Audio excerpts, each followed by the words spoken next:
नमस्कार मित्रों, आज तारीख है 8 दिसंबर 2013 रविवार। ये वीडियो है, हम जो एसएमएस कैंपेन चला रहे हैं, जो सिटीजन्स को हम बोल रहे हैं कि समस्याओं का परमानेंट सॉल्यूशन लाने का तरीका क्या है। तरीका ये है कि आप एमपी एमएलए कॉरपोरेटर को एसएमएस से ऑर्डर भेजना शुरू करो। कौन से ऑर्डर, कि आपको क्या क्या कानून करवाने हैं, किस आदमी को नौकरी से मतलब किस सरकारी अधिकारी को ट्रांसफ़र करानी है, पब्लिक लेवल पे, हम पर्सनल लेवल पे नहीं। और दूसरे जो काम आपके पब्लिक वर्क, पर्सनल काम नहीं, पब्लिक वर्क जो पेंडिंग है उस पर सिटीज़न एसएमएस से ऑर्डर भेजना शुरू करे। तो इसके बारे में मेरे बहुत सारे वीडियो है। मैंने गुजरात समाचार में एक एडवर्टाइज दी थी कि नागरिकों को एसएमएस से ऑर्डर भेजना शुरू करना चाहिए। तो अलग सारी करीब सारी पार्टियों के एक्टिविस्ट इस बात का मजाक उड़ाते हैं। बीजेपी हो, कांग्रेस हो, आम आदमी पार्टी हो, उनको बोलते हैं कि भाई एसएमएस भेजने से आज तक कभी कोई काम हुआ है। और उनके पार्टियों के नेताओं ने भी उनके वॉलंटियर को भेजा कि एसएमएस भेजना बकवास है। अरविंद केजरीवाल अरविंद भाई ने बोला कि नहीं, इस तरह से एमपी को, एमएलए को, कॉरपोरेटर को एसएमएस से ऑर्डर नहीं भेजना चाहिए।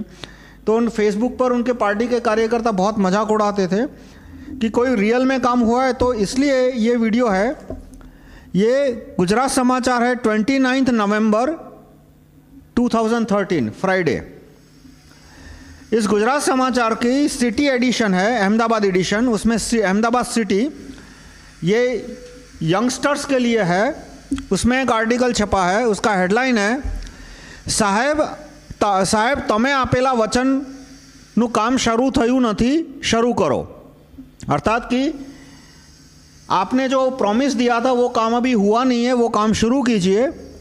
इसमें लिखा है, शहर के यंगस्टर्स एमपी एमएलए को, मिनिस्टर को एसएमएस भेजकर उनकी खबर ले रहे हैं, उनको लताड़ रहे हैं। अब ये आर्टिकल में मैं जब एडवर्टाइज देता हूं तो वो ऑफिशियली पेड एडवर्टाइज होती है। मैं कभी पेड न्यूज़ में नहीं पढ़ता। ये 100% अनपेड न्यूज़ है। ये न्यूज़ है, मेरा एडवर्टाइजमेंट नहीं है। इसमें मेरे एक वॉलंटियर है हर्षद भाई, मेरे फ्रेंड लिस्ट में आपको नाम मिलेगा हर्षद कुमार का। वो भी एक एसएमएस का कैंपेन चला रहे थे और दो काम का मेंशन है इसमें। एक तो रानीप, अहमदाबाद में एक एरिया है, रानीप में रोड का काम काफ़ी समय से नहीं हो रहा था, वहाँ के लोगों ने एसएमएस भेजना शुरू किया, वो काम हो गया। और दूसरा, काड़ा करके केवड़िया एरिया डेवलपमेंट अथॉरिटी है, वहाँ पे कुछ 40,000 लोगों की ज़मीनें जा रही थी, वहाँ पे एक बहुत बड़ा प्रोजेक्ट आ रहा था उससे रिलेटेड। तो अब ये दोनों प्रोजेक्ट है वो हर्षद ने के द्वारा शुरू हुए थे एसएमएस भेजने के। तो आज मैंने हर्षद भाई को रखा है वीडियो पे। तो ये जो रानीप के रोड का इस आर्टिकल में मेंशन है और इसमें हर्षद भाई का फोटो भी है। यहाँ पे उसका थोड़ा सा स्टेटमेंट भी है कि गुजरात विधानसभा ना वेबसाइट पर थी તમે ધારાસભ્યોનો મોબાઈલ નંબર લઈ લો અને અધૂરા કામો માટે ધારાસભ્યોને એસએમએસ થી ऑर्डर मोकलो और ऑर्डर में अपना वोटर आईडी लिखना। ये हर्षद भाई का फोटो और स्टेटमेंट दोनों है। तो इसके बारे में आप मुझे और इन्फॉर्मेशन दीजिए, ऑडियंस को और इन्फॉर्मेशन दीजिए। पहले तो मैंने आपका एडवर्टाइजमेंट देखा 2 अक्टूबर, जो आपने गुजरात समाचार में दिया था कि नागरिक को अपना जो फ़र्ज़ है बंधारणीय यानी कॉन्स्टिट्यूशनल जो ड्यूटी है उसको निभानी चाहिए कि अपने जो एमपी एमएलए उसको एसएमएस से ऑर्डर भेजना चाहिए। तो उसमें फिर मैंने थोड़ा मेरी तरफ से एक पैम्पलेट छपवाया है। उसमें लिखा है कि और पीछे उसमें मैंने जो लोग हैं तो एमपी के मोबाइल नंबर, नाम और मोबाइल नंबर दोनों रखे हैं। तो उससे क्या है, ये मैंने पैम्पलेट छपवाया था जिसमें आगे उसका विवरण दिया है कि एसएमएस जो कैसे करना है, और पीछे एमपी के जो गुजरात के एमपी है उसके मोबाइल नंबर रखे। जब मैं नर्मदा घूमने गया तो मेरे को वहाँ पे पता चला कि एक डैम बना रहे, wear dam, Garudeshwar wear dam बना रहे। तो उसमें 70 गांव की ज़मीन जाने वाली है। तो फिर मैंने ये जो राहुल भाई का एडवर्टाइजमेंट था उससे थोड़ा प्रेरणा मिली, तो वहाँ से मैं ये पैम्पलेट छपवा के फिर गरुड़ेश्वर गया, नर्मदा। फिर वहाँ जाके मैंने गांव वालों को बोला कि आप SMS से ऑर्डर भेजना शुरू कीजिए, तो आपका काम 95% हो जाएगा। तो उन्होंने मेरे ऊपर विश्वास रख के ये SMS से ऑर्डर भेजना शुरू किया। तो सुबह 9 बजे से SMS भेजना शुरू किया, तो शाम को 6 बजे MP का मैसेज से रिप्लाई आ गया कि मैं आपको प्रॉमिस करता हूँ कि ये काड़ा जो प्रोजेक्ट है 70 गांव की ज़मीन आपकी जाने वाली है, वो अभी नहीं जाएगी। तो उसका SMS भी मैं आपको बता सकता हूँ। MP का SMS है, MP का रिप्लाई है। हाँ, MP का रिप्लाई आया है, बताइए।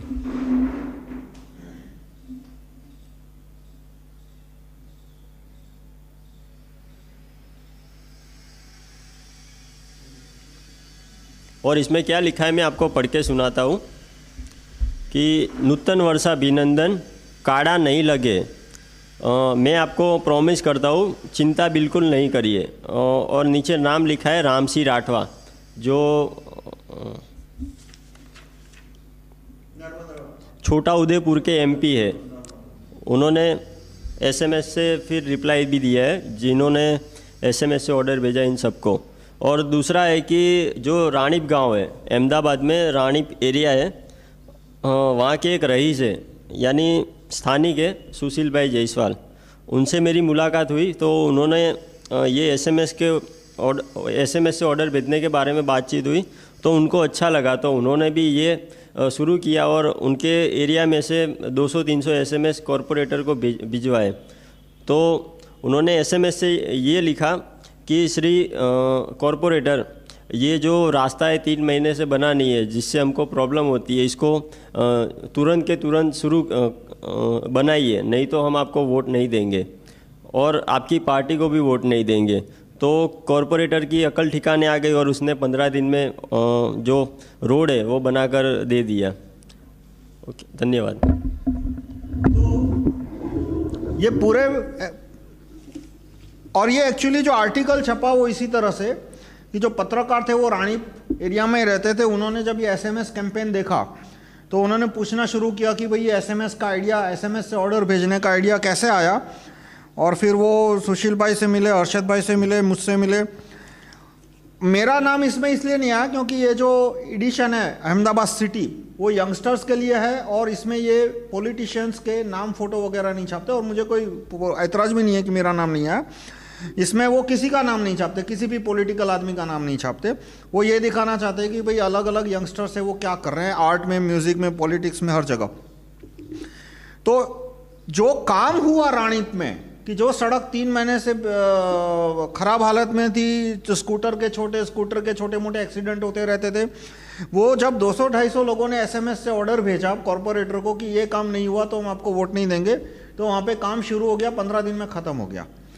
और इसी तरह से जो कुछ 40,000 लोगों की, 40 गाँवों में 70,000 लोगों की ज़मीन जा रही थी काड़ा में, वहाँ के 2-3 हज़ार लोगों ने और शायद ज़्यादा लोगों ने SMS से ऑर्डर भेजा कि ये प्रोजेक्ट कैंसिल करो। तो कम से कम वो प्रोजेक्ट अभी रुक गया है, कैंसिल नहीं है। और इसमें मैं आपको बताऊं, मैं इन जनरल प्रो डैम हूं, यानी कि डैम बनने चाहिए। मेरा प्रॉब्लम है कि कंपनसेशन ठीक नहीं मिल रहा जिनकी ज़मीनें जा रही है। लेकिन मैंने वहाँ के लोगों को कहा कि देखो, अभी MLA को ऑर्डर ये देना है कि तुम्हारा जो SMS जा रहा है वो MLA के वेबसाइट पे आना चाहिए। प्रोजेक्ट रुकना चाहिए, प्रोजेक्ट नहीं रुकना चाहिए, वो इश्यू नहीं है। गुजरात के लोगों ने जो SMS भेजा वो MP के वेबसाइट पे आना चाहिए, MLA के वेबसाइट पे आना चाहिए। और उसमें यदि हैश कोड है तो उस हैश कोड की गिनती भी आनी चाहिए कि कितने लोगों ने ये हैश कोड भेजा है। जैसे कि मान लो आपको राइट टू रिकॉल PM चाहिए, तो आपने भेजा #RTRPM, तो वेबसाइट पे आएगा कि भाई #RTRPM वाला SMS इतने लाख लोगों ने भेजा या इतने करोड़ लोगों ने भेजा है। और आपको राइट टू रिकॉल PM नहीं चाहिए तो आप हैश कोड भेजो #RTRPM.no, यानी कि राइट टू रिकॉल PM नहीं होना चाहिए, तो वो भी आ जाएगा आपके वेबसाइट पे। तो इस तरह से हम अलग अलग मुद्दों पे SMS भेजने को लोगों को बात कर रहे थे। तो आम आदमी पार्टी के कार्यकर्ता मजाक उड़ाते थे, सारी पार्टियों के कार्यकर्ता, कि भाई ये एसएमएस भेजने से लोगों के काम नहीं होने वाले। आप बेकार में लोगों का 10 पैसा और 30 सेकंड बर्बाद करवा ले हो, लेकिन ये प्रूफ पॉजिटिव है कि एसएमएस से ऑर्डर भेजने से काम हो रहे हैं। तो मैं आपको रिक्वेस्ट करूंगा कि देश का प्रॉब्लम सॉल्व करने के लिए किसी को नई कांग्रेस बनानी है तो बनाने दो। आखिर जब इलेक्शन आएगा तो आपको किसी न किसी को तो वोट देना ही है। कांग्रेस 1 को वोट नहीं दोगे तो कांग्रेस 2 को दोगे, कांग्रेस 2 को नहीं दोगे तो कांग्रेस 3 को दोगे, पर उससे कोई काम नहीं होने वाला। एक 5000 साल या तो 70 साल पुरानी समस्या है कि जो नए चुन के आते हैं, जो 100 लोग नए चुन के आते हैं, उनमें से 90% लोग 2-3 महीने के अंदर पुराने जैसे हो जाते हैं, क्योंकि राइट टू रिकॉल है नहीं। तो समस्या है कि राइट टू रिकॉल कैसे लाया जाए। तो राइट टू रिकॉल ये एसएमएस कैंपेन से आ सकता है कि यदि देश में करोड़ों नागरिक अपने अपने एमपी को एसएमएस से ऑर्डर भेजते हैं कि राइट टू रिकॉल का कानून गैजेट में छापो, तो राइट टू रिकॉल का कानून आ जाएगा। अब देश में 1000 समस्याएं हैं, तो क्या लोगों को 1000 एसएमएस भेजने की जरूरत पड़ेगी? नहीं पड़ेगी। Right to recall PM, right to recall CM, right to recall MP, MLA, supreme court जज, हाई कोर्ट जज, डिस्ट्रिक्ट जज, पुलिस कमिश्नर, ये सारे 15-20 कानून आ जाएंगे। तो अपने आप ये लोग जो पेंडिंग प्रॉब्लम है वो सॉल्व करना शुरू कर देंगे और फिर हर एक प्रॉब्लम के लिए एसएमएस भेजने की जरूरत नहीं पड़ेगी। धन्यवाद।